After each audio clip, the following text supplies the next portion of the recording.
사도신경으로 신앙 고백 드림으로 새벽 예배 시작합니다. 전능하사 천지를 만드신 하나님 아버지를 내가 믿사오며 그 외아들 우리 주 예수 그리스도를 믿사오니 이는 성령으로 잉태하사 동정녀 마리아에게 나시고 본디오 빌라도에게 고난을 받으사 십자가에 못 박혀 죽으시고 장사한 지 사흘 만에 죽은 자 가운데서 다시 살아나시며 하늘에 오르사 전능하신 하나님 우편에 앉아 계시다가 저리로서 산자와 죽은 자를 심판하러 오시리라.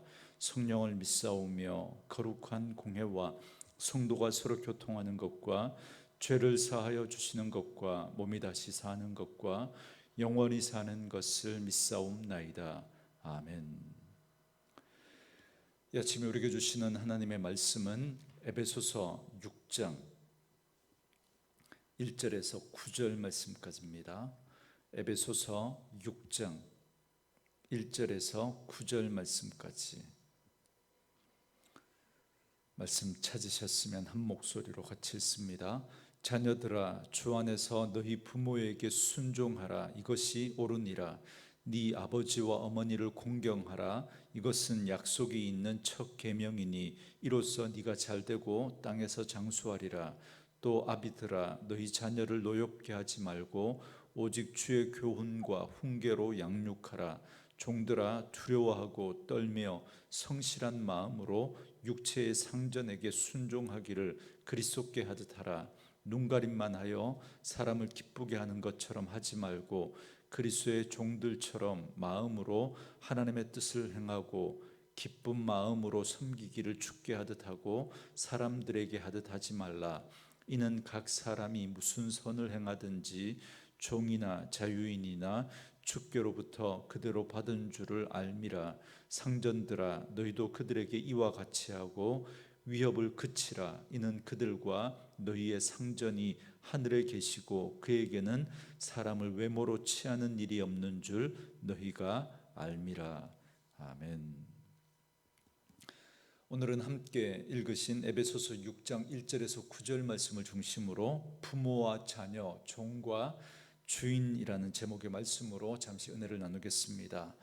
에베소 교인들을 향해 사도 바울은 새 사람을 입으라고 권면합니다. 그래서 술 취하지 말고 성령의 충만함을 입어 하나님을 찬양하고 서로 화답하고 범사에 감사하고 그리고 그리스도를 경외함으로 피차 복종하라고 말했습니다. 그리고 피차 복종하라는 이 말씀의 구체적인 실천 방안으로 먼저 부부 관계에 대해서 말씀했습니다. 아내는 남편을 존경하고 남편은 아내를 사랑하는 것입니다. 이것은 또한 교회와 그리스도의 관계다라는 사실을 말씀했습니다. 우리가 여기서 꼭 기억해야 할 것은 우리가 그리스도인이 되었다라는 것은 관계의 변화를 말하는 것입니다. 관계의 혁명이 일어났다, 그렇게 말해도 과언이 아닙니다. 구원받은 하나님의 백성이 되었는데 아무런 관계의 변화가 일어나지 않는다, 여러분, 이건 있을 수가 없습니다. 여러분, 반드시 우리가 예수를 믿게 되면 관계의 변화가 일어납니다. 그래서 남편은 아내를 사랑하고 아내는 남편을 존경합니다. 사실 남편이 존경받을 만한 그런 모습이 있기 때문에 존경하는 게 아닙니다. 그러나 나와 하나님과의 관계가 변했기 때문에 이제 남편을 존중하고 존경하는 것입니다. 왜냐하면 우리가 구원받은 구원의 은혜가 바로 그러하기 때문에 그렇습니다. 어제도 수요 예배 가운데 말씀을 드렸지만 우리가 구원받을 만한 이유와 조건, 원인이 우리에게 없습니다. 그런데 우리는 하나님의 은혜로 말미암아 구원받아 조건 없고 자격 없는 우리가 하나님의 자녀가 된 겁니다. 그렇기 때문에 정말 우리가 그 은혜를 안다면, 그 은혜를 깨달았다면 여러분, 그 은혜가 너무나 크고 너무나 놀라운 것이기 때문에 우리가 이제 남편이든 아내든 우리가 사랑하고 존경해 주는 그런 놀라운 관계의 변화가 바로 거기에서부터 일어나게 되는 것입니다.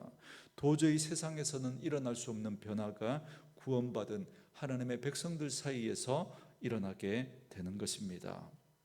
그래서 오늘 본문을 보면 이제 부부 관계를 넘어서 자녀와의 관계, 그리고 상전과 종들과의 그 관계 변화로 확장시켜서 말씀합니다. 그 결론은 역시나 그리스도 안에서 피차 복종하라는 것입니다. 부부가 그러하듯이 자녀 사이에도, 그리고 종과 주인 사이에도 마찬가지여야 한다라는 사실을 말씀해 주고 있습니다. 먼저 부모 자녀 사이의 관계에 대해서 말씀합니다. 1절 말씀해 보시면, 자녀들아 주 안에서 너희 부모에게 순종하라, 이것이 옳으니라 그럽니다. 자녀들을 향해서 부모에게 순종하라 말씀합니다. 왜 순종해야 합니까? 동서고금을 막론하고 여기에 대해서는 이유가 없습니다. 자녀가 부모에게 순종하는 것은 너무나 당연하기 때문에 그렇습니다. 그런데 성경은 이렇게 말씀합니다. 2절과 3절에 네 아버지와 어머니를 공경하라, 이것은 약속이 있는 첫 계명이니 이로써 네가 잘되고 땅에서 장수하리라 그럽니다. 부모 공경은 약속 있는 첫 계명이다, 이렇게 말합니다. 여러분, 여기서 계명은 10계명을 말합니다. 여러분, 우리가 10계명에 대해서 잘 알고 있지 않습니까?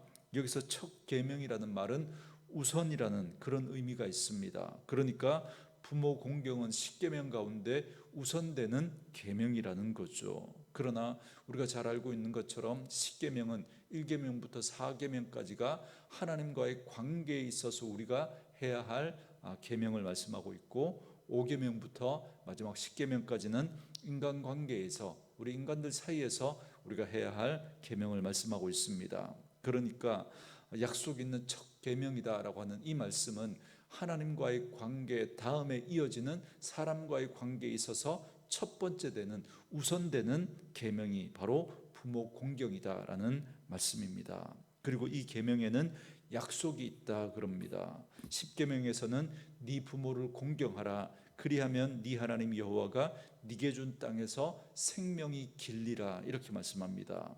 그걸 오늘 본문 3절은 이로써 네가 잘되고 땅에서 장수하리라, 그렇게 말씀합니다.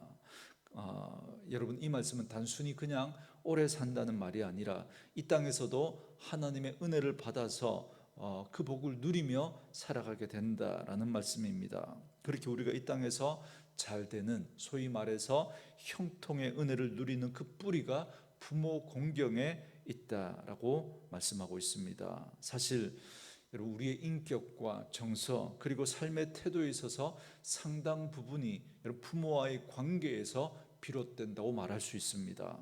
부모의 온전한 사랑을 받고 자란 자녀라면, 그래서 부모를 사랑하고 공경할 줄 아는 그런 자녀라면 이 세상 어디를 가더라도 남을 존중할 줄 알고 사랑할 줄 압니다.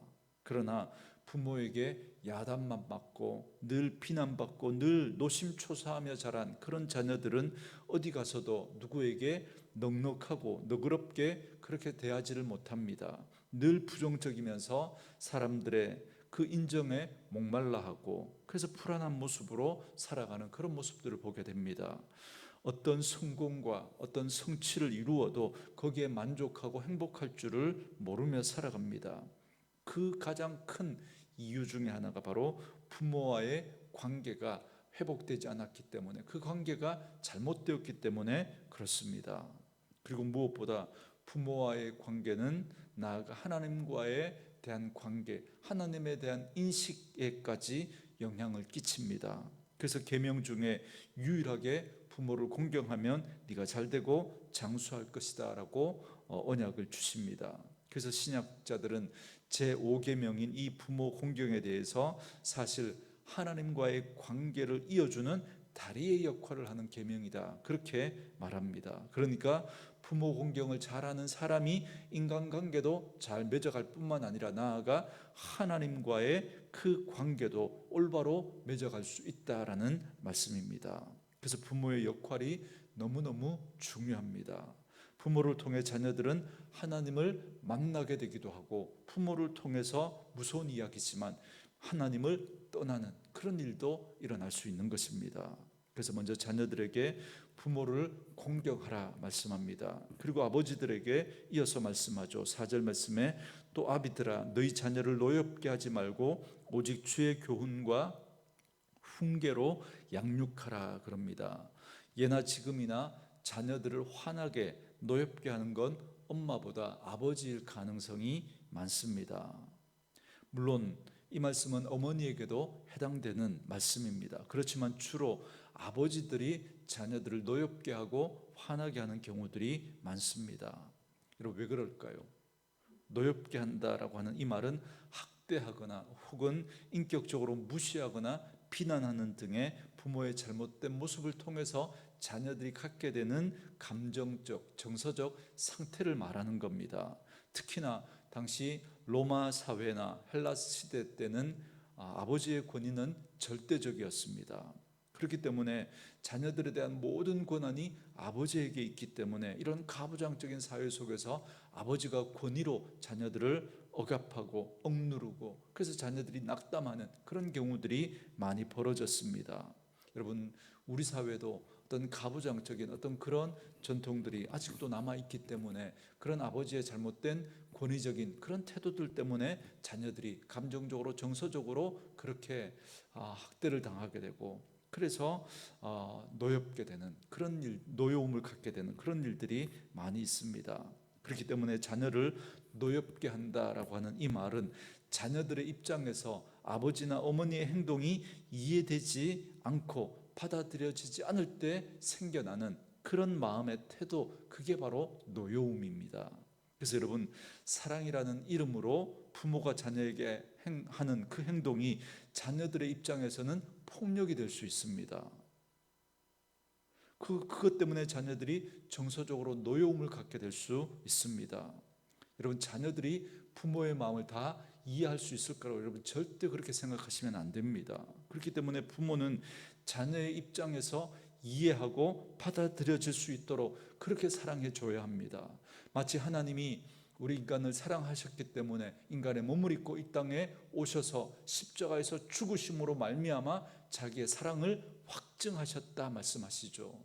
하나님이 인간의 몸을 입고 이 땅에 오신 걸 인카네이션이라고 그러죠. 그것처럼 마치 부모도 자녀의 입장에서 자녀의 눈높이로 인카네이션 할 필요가 있습니다. 자기를 낮춰야 합니다. 그래서 자녀들이 이해하고 자녀들이 받아들일 수 있는, 그래서 우리 아빠는, 우리 엄마는 나를 사랑한다라는 걸 느낄 수 있도록 그렇게 사랑해 줘야 합니다. 자녀들이 느끼지 못하고 받아들이지 못한다면 부모는 아무리 사랑해서 하는 행동이라고 하지만 그게 자녀들에게는 폭력이 될 수 있고 그게 자녀들을 노엽게 할 수 있기 때문에 그렇습니다. 그렇다면 그리스도인인 아버지와 어머니는 어떻게 해야 됩니까? 자녀가 혹 실수하거나 잘못된 길로 갈지라도 주의 교훈과 훈계로 양육해야 합니다. 내 생각과 내 기준과 내 잣대가 아닙니다. 주의 교훈과 훈계로 양육해야 합니다.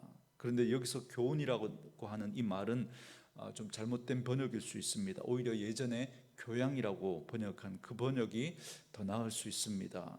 이 교훈이라는 말이 헬라어로 파이두오라고 하는 단어에서 파생된 단어인데요.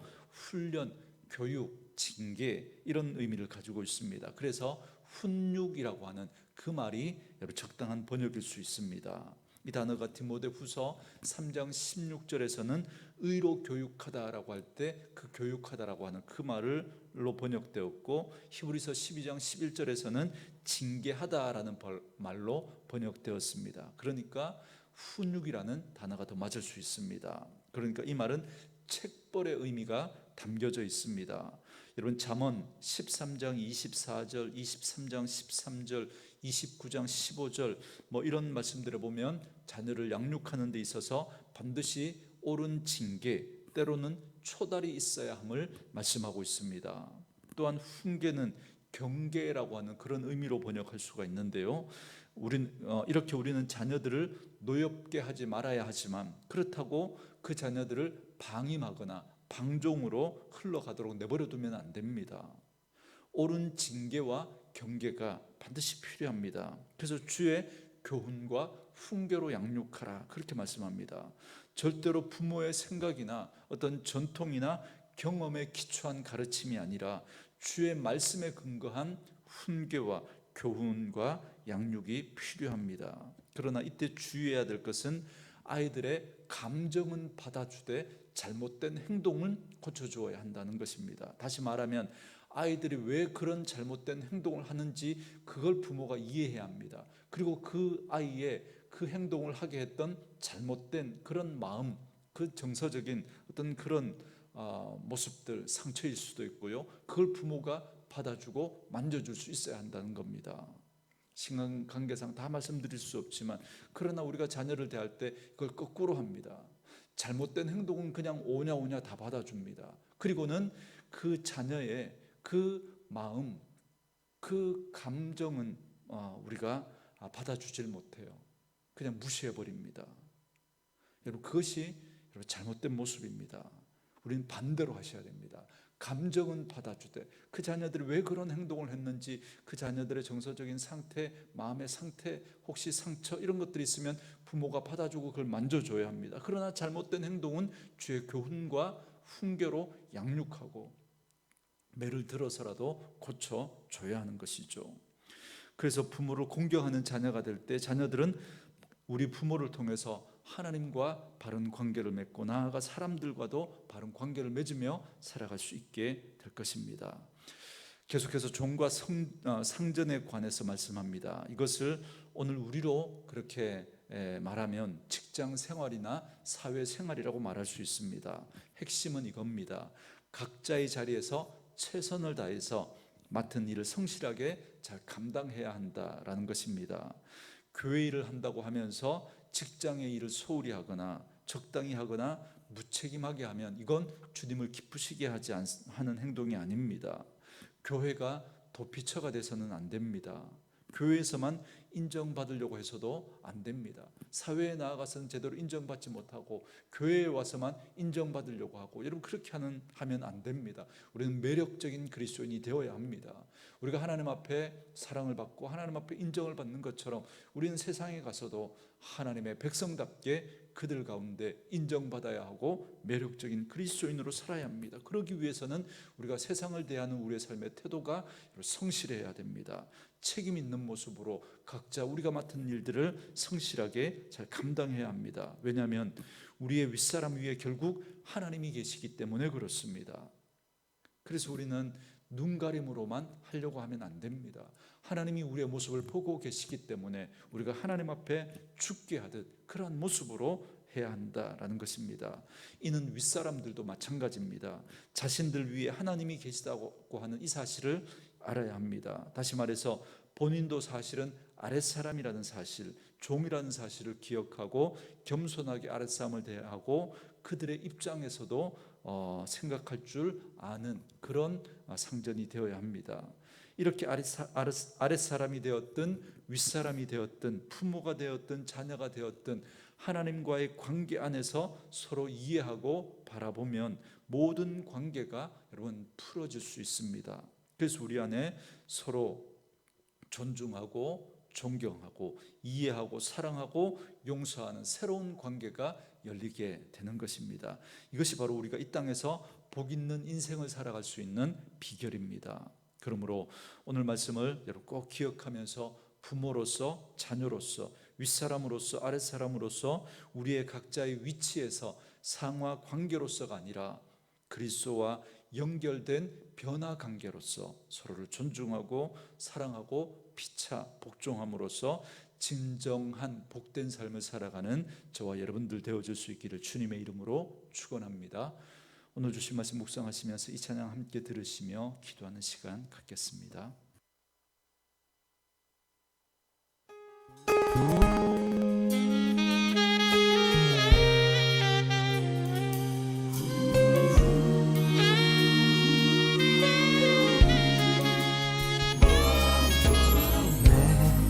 아버지께서 나를 사랑하시는 것처럼 나도 너희를 사랑하였으니 내 사랑 안에 거하라. 내가 아버지의 계명을 지켜 그의 사랑 안에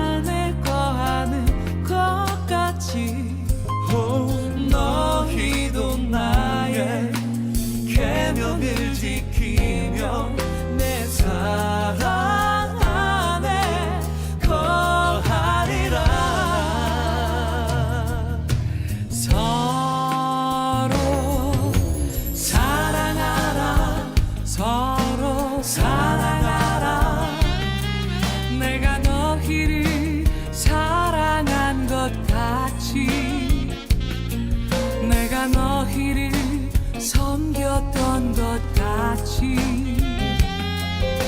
서로 사랑하라 서로 사랑하라 서로 사랑하라 이로써 모든 사람이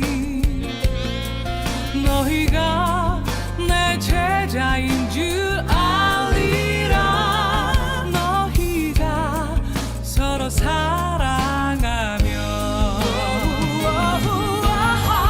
사람이 친구를 위해 친구 위해 자기 목숨을 버리며 보다 더 큰 사랑이 없네 그보다 더 큰 사랑이 없네